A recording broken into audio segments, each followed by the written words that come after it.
everyone, and welcome to the third and final show on Dojo Live this week, this Thursday, November 3rd, 2022.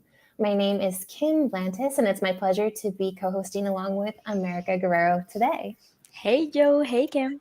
Hi. Hey, guys. Yes. Hello, Joe, our guest today, the guest of honor, the most important person, co-founder and CEO of Annexus Health, Joe Baffone. Thank you for joining us. Thanks, Kim. Thanks, America. Great to be here with you. I love it. It's going to be a great conversation. I've already dived a bit into what it is that you're doing, and a company with heart, if I don't say so myself.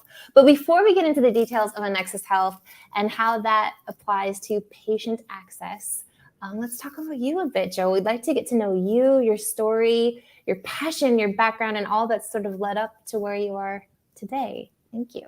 Sure. So first, thanks so much for the opportunity to tell the story, because my story isn't the important one, but the patient story that is woven through what I do and what our company does. So thanks so much for the opportunity. So personally, professionally, I spent a lot of time in pharma and life science in various different roles. I was blessed to be given the opportunity to do some really cool things in the oncology marketplace by individuals that I consider mentors and friends, and ultimately folks that contribute valuably to my career and my purpose professionally. And those opportunities were to lead relationships with large healthcare companies, to run reimbursement teams, to lead payer teams. I had an opportunity to do a bunch of different things. My focus was primarily in the oncology space, which was another wonderful blessing because it's such a sophisticated, complex disease state, and there are a lot of components and variables that being in that space for so long informed my future, now my current, as an operator. So ultimately, one of the biggest opportunities I received was having the opportunity to lead our relationships with the advocacy groups.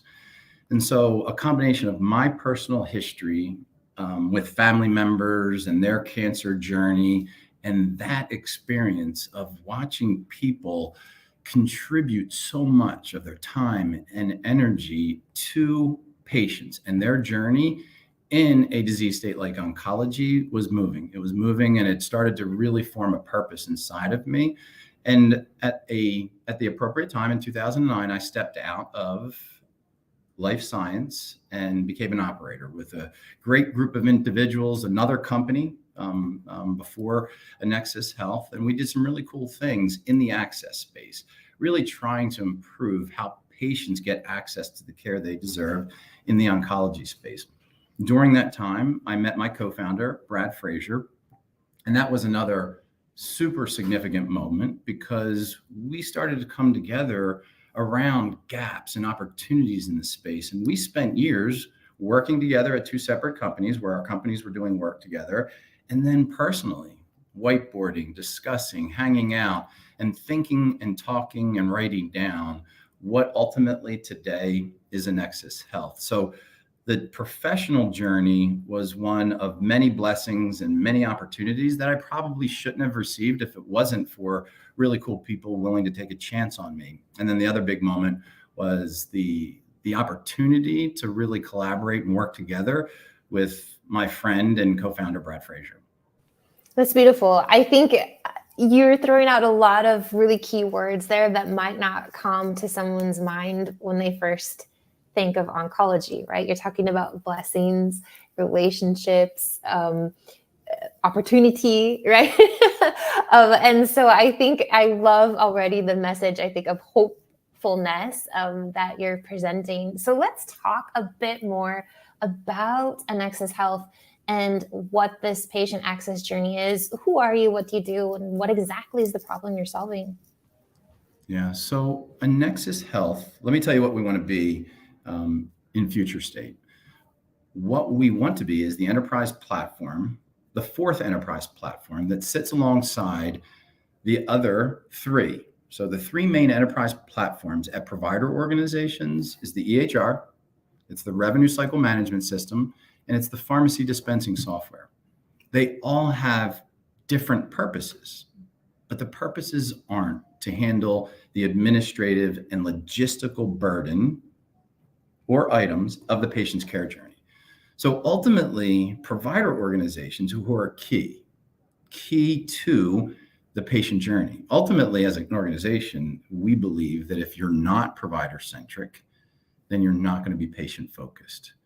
So at Annexus Health, we've decided to build out that enterprise platform that handles all administrative and logistical responsibilities to the patient's care journey. And I say all, but we've identified some specific areas. Right now, we're focused on access services. So our current gives provider organizations the ability to manage start to finish access services. So whether it be copay, whether it be reimbursement services, whether it be free drug, when we say start to finish, it's the entire cycle.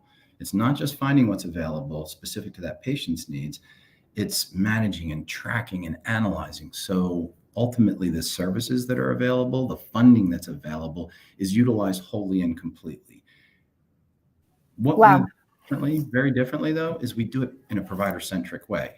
So we comprehensively give provider organizations the ability to manage everything, start to finish, every single assistance and access service option it started in oncology, now in 14 total disease states can be managed comprehensively instead of going out to all different portals and using the spreadsheet and using the Post-it notes and nothing, right? Nothing at all. So a lot of times it's just by memory. And that's why the space before has been managed so ineffectively. Yeah, and I think it makes a lot of sense because if you focus on the provider, I mean, logic tells me then by default, the provider can better focus on what it is that they're trying to do, and that's the patient, right? And I think also even when somebody is in an administrative role and the burdens and the headaches and the bad mood, right, that it can put us in can then just be sort of transmitted to people who really need, I think, empathetic, patient, and loving individuals who are helping them through their own extremely stressful journey with cancer or other health issues. It's true. Fantastic. And one of the things that's really interesting to our journey as a technology company is the people that are passionate, like we are, about making a difference in the lives of patients. And that's why I'm here. That's why the folks that work at Annexus Health are here. We're passionate about making a difference, a significant difference in the lives of patients. But ultimately, the folks in the provider organizations that are responsible for helping these patients, they don't have the tools. They don't have the time. So ultimately, the other thing that we do as an organization is we provide services. So our Adpar division, our services division, ultimately can do all or some of the work that our technology does around managing access services. Very cool. And I think with that, it's a really good transition into the topic of conversation, the specific topic of conversation that we chosen today, which is digital connectivity and the patient access journey.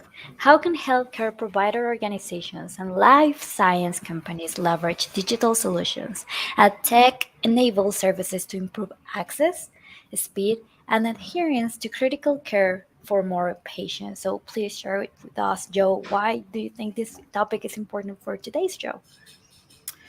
I think it's important because of what I stated that our mission is, right? Where we want to be comprehensive. We really want to make a difference with technology and our people. But ultimately, if we don't connect, if we don't work together, if we don't share data, if the systems don't share data, it's very difficult to do this work for the patient's journey and the access services, the wonderful access services that are available for patients. So ultimately, connectivity is key, right? Connection between Annexus Health and our Assist Point technology to the EHR, to the rev cycle, to the in-office dispensing software is critically important to build efficiency, right? To compress workflow, to make sure that stuff isn't going across the wire or over the fence incomplete or wrong, and then therefore the service does not get to the place it needs to be, the patient, so they get the care they deserve. So connectivity is so important to allow technology to do the work that is necessary to manage that patient's care journey. Can you maybe take us through that journey? I mean, you've been in the industry now, I think, for 20 years, right? More or less. A little more, but we'll stick with 20. We'll stick with less. No, I'm kidding. Not that we don't want to age anyone. No, I'm kidding. Are we still there? Did I freeze? No, you're I here. gotcha. Okay, I see Joe frozen. Maybe it's sorry. So what I striking a was pose. wondering is if you could maybe give us a picture of 20 years ago, what this journey might have looked like, the clunkiness, or even what it still looks like today, and that role specifically of how technology is changing this journey. Like, what might a traditional oncology office and their administration look like versus what it's turning into with the help of the tech? So I'll get into that, but I'd love to tell a story first. So when we Please. first kicked this off and we had our MVP, our minimum viable product, and we were working with some provider organizations and we were visiting and we were absorbing and consuming workflow and adding features to our software, we were working with financial counselors. We were working with social workers. We were working with farm tech. So as we're visiting their office, right, way before COVID, as we were building out the technology, we'd go into their workstations and sit with them and absorb, and I'll tell you what they were using. Ultimately, one day I knocked a Post-it note off of the screen and it had all the details about the patient's copay award. And I started there. I asked the question, so how is this managed? They were managing everything associated with a $25,000 copay award, which is significant, right? And it falls on the floor. And the person that I was working with at the time said, yeah, I can't tell you how many times these Post-it notes get lost and I forget all about something that I found. Ultimately a payer, right? In that case, for the patient. So that's just an example of not just 20 years ago. If folks aren't working with organizations like us, that's kind of how it goes. The most sophisticated of practices have a spreadsheet that many different people are working in, right? So what's the data of truth in that scenario? Or they're using free text notes in the EHR, the rev cycle, in other places, or they're not tracking it at all or measuring it at all. So the past state and a lot of times in the current state are just really good people just trying to build out the best manual, fragmented, disparate approaches to managing hundreds, thousands actually. In our application, there are thousands of different assistance options. How do you do that? How do you do that without technology? It's not done. Yes. I have a question. What is the average time of a patient to learn how to use this software? And the reason why I'm asking is because my father, he passed away 15 years ago, I think, and he had cancer. When he knew that he had cancer, 1 month later, he passed away. So there were no hours for him to learn how to use technology or how to think about doing papers or stuff like that. What is the average time, or how is the user experience for patients when they are using it? What's the provider who's using it, I believe, right? Or is the patient involved as well? That's a really important question. So our approach in oncology, just like your experience with your father, right? There's just so much to deal with, right? The diagnosis itself, it's overwhelming. And then just the complexity of what has to go on for that patient to manage that patient's care journey. So the provider organization is the one that really truly needs to manage the process, manage the functionality around the access services, the copay assistance, the charitable foundation awards, the free drug. So our software and our people basically are interfacing with the provider. So it's the technology system that providers are utilizing or our people are utilizing to manage on behalf of the patient. So really the patient, all they have to do in some cases is just sign consents. So it's pretty simple for the patients, but we make it as simple as possible for provider organizations as well. So the onboarding process is we have to build integrations with their existing software. Depending on the software itself, it could take 2 to 4 weeks. And then each provider organization, depending on the size, the training and onboarding looks different, but we typically get practices up and running after the integration in 2 to 4 weeks. Wow. I wanted to talk about some of this accessibility, I guess, to resources that, one, the patient probably has absolutely zero clue about. And then at least at the initial stage of their journey, right? The providers maybe have limited, you mentioned hundreds, or did you say thousands of different, We have in our resources? system, and we're in 14 different disease states. There's over 2,000 assistance options in our content that we're managing real time. Mhm. In the oncology space, I believe before we started the launch into other disease states, there was close to 1,000 different assistance options. Wow. And so what has this looked like in terms of numbers of people getting the care that they need, even through the providers of even discovering that something like this exists? And then also, I guess, offloading the burden of how am I going to pay for this? Or what does this look like in terms of thanks for that treatment option, but I can't afford it? Yeah, so man, that's a great question. I should get a patient count, but I do, off the top of my head, have what we're super proud of. $2.4 billion of assistance has been processed through our application. So With a B, A $2.4 B, not an billion M. Wow. have been since 2018, the beginning of 2018. We started building the technology back in 2014, but we launched in earnest commercially in the beginning of 2018. So that's a lot of money that we've made available through our technology and our work for patients to get the care they deserve. And so you're saying what would have happened to that $2 billion worth of product, resource, and money had your technology not existed? It just wouldn't have been utilized? It would have just gone into a proverbial trash can?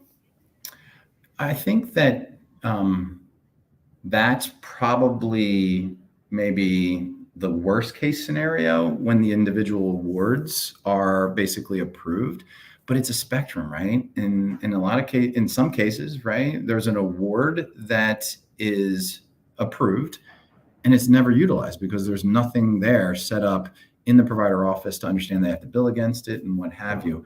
And then there's others that, use some of it and forget, or it's very inconsistent. So at worst, there is a significant amount of that funding that is not utilized at all, or it's really ineffective, or it's a burden, or maybe no one ever got to it because they just got so frustrated with the process and the time it took to get it. And I can tell you, like, just an example that was shared with us a couple months ago, where a person was going on care. They were told what their care was going to cost them. They said they couldn't afford it. They chose not to get the care, and then the husband and wife came together and decided that they were going to sell their house so that they could get the cancer care they deserved. And ultimately, they started to list it with a real estate agent. And at that time, that provider organization was onboarding our software, and the onboarding happened at just the right time. And the person working in that organization ultimately used AssistPoint to find funding, immediately called that patient when it became available, and they took their house off the market. So that's just one really cool story that brings tears to my eyes, to be honest. It is actually really, really beautiful story. That's fantastic. What does this look like also in terms, not just of the financial assistance that patients are receiving or that accessibility, but in terms of the actual,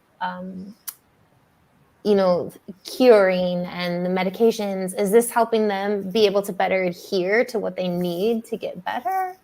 Or how does that look? That is, such a cool question. And it's the center of what we do, Kim. So ultimately, we believe powerfully in access services, right? That was part of my prior life in pharma, right? So the copay assistance, the charitable foundation assistance, the reimbursement services that navigate the payer landscape so that things are approved and that primary payer is actually paying what they're supposed to pay. Or when there's a situation where there aren't any options, there's free drug that's available. So ultimately, those things, and I'm sorry, I got so excited about that. What your question was, what? the patient themselves and how they're better able to adhere to the care that they need to, perhaps not skipping out on medications, or not, maybe I'm supposed to see my doctor every month, but I only go every other month, or something of that sort. So ultimately, as an organization, we know those things have an impact on care. And so when we started this, we decided we were going to invest heavily in data science. And we have 3 pillars that we're measuring all the time. And are the patients getting on intended care. So we're measuring pre and post. Are patients getting on therapy quicker? And are patients getting the therapy the way they intended? So we have really good, and maybe that's for another day, another podcast, where we have really good data maturing that is demonstrating we're making a significant impact in those three areas. And I believe in our healthcare system. I believe in life science and pharma, right? That's where I came from. And I believe these companies create life-saving medications and therapies to impact the patient. So if we're impacting those three pillars, I can't wait for us to get to that level where we're showing outcomes data beyond those three pillars that's impacting directly the care, right? Wow. Can you imagine the day I can say we're affecting these three pillars, and then downstream we're doing outcome studies and saying what difference did that make on survival? I can't wait for that. And Yeah. do you have international presence? Not yet. Not We've yet, been but asked a lot about it. Right now, we're trying to master the U.S. market. I see. Yeah, well, I guess if you And many- mastered and the many other longitude disease- one well, many from other the start, disease- then you can master all the rest. Yeah. So the next step in our world is I mentioned other disease states. So we have been heads down, and my co-founder and I, Brad, we grew up in the oncology marketplace. So that's where we built this thing. And we felt because that was the most complicated, sophisticated disease state, that other very complex, sophisticated disease states could benefit from our tooling and our people. And that's the case. And that's why we've launched into 14 different disease states now, and we have all the content complete. And it's also important because of the work we're doing now in health systems and institutions. And when you go health system institution, you need to be able to work across different disease states. That's fantastic. Let's talk about your journey in terms of data. Like, how do you go about, or how is your technology able to sort of break through and find and invite different partners and different resources? What does that look like for you? Is that man powered? Is that tech powered?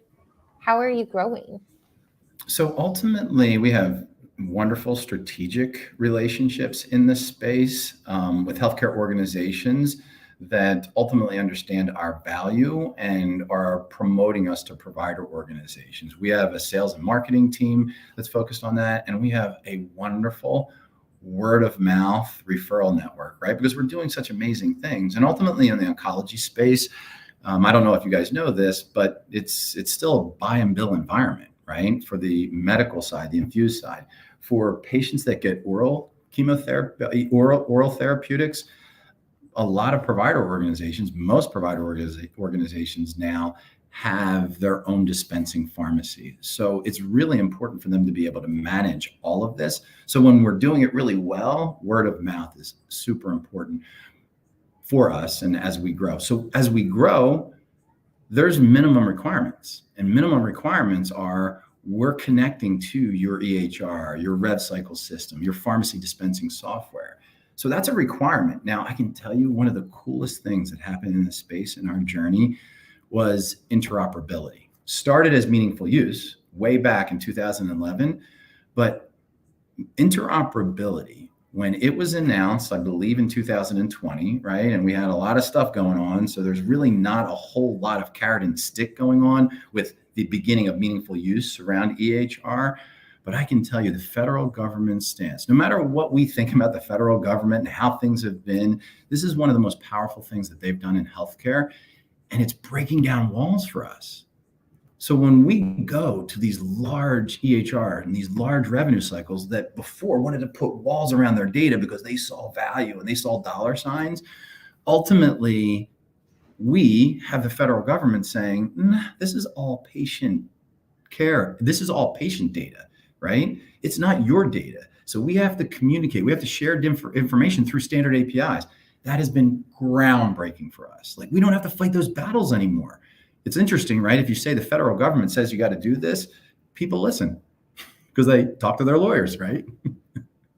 No, I love that. And I think ultimately it comes to, what you were talking about at the very beginning of the show, and that's connectivity and relationships. And I think that's right? I mean, if one organization or a care provider can and has learned something that can all unlock and make a difference for the lives of the patients and in a different, provider's organization, that information, I think, should be shared in terms of course, protecting the individual's privacy rights and things like that. So that's fantastic. Very Yes. cool. So you and your co-founder had this long journey. I think we can talk a bit more about the specifics of Annexus Health and the heart of your company. Let's talk to that in terms of, I think America was going to ask about. Yes, culture. We can perceive that there is a lot of passion in your company. And there are there values that you are encouraging inside of your company? Or is that just like a natural feeling that you perceive from your employees when they get there? Or what do you see? Yeah, so we have many values, and one of the things that we put at the top of our culture and people approach is bound by service. So if we want to collaborate, right? If we want to have fun, if we want to make a difference, right? Ultimately, I believe in Brad, my co-founder, believes that service is at the center of it. And if I am here to serve patients, which is why I'm here, right? I want to generationally disrupt how the patient care journey is managed because I want better outcomes. I want better approaches. I want less stress than I had to go through when I was helping manage things for my mother, for my grandfather, for friends, watching what was going on in the stories when I was sitting in meetings with these advocacy groups. So I want to impact that. I want to generationally disrupt how this is done because it's been broken before Annexus Health. So ultimately, you thank you. You guys feel the passion about this, and I think being passionate about this is important. It's the center, and you can feel it from the people that work with us. But I think that ultimately, as a startup and the pressure of it, it's so easy to get caught up in the day-to-day and forget that we're all here sometimes for that purpose.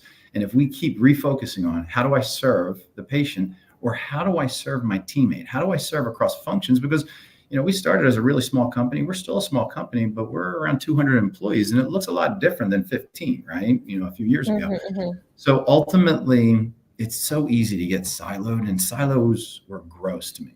When Brad and I started a company, I was like, dude, if I ever hear the word silo in our company, I'm going to cry.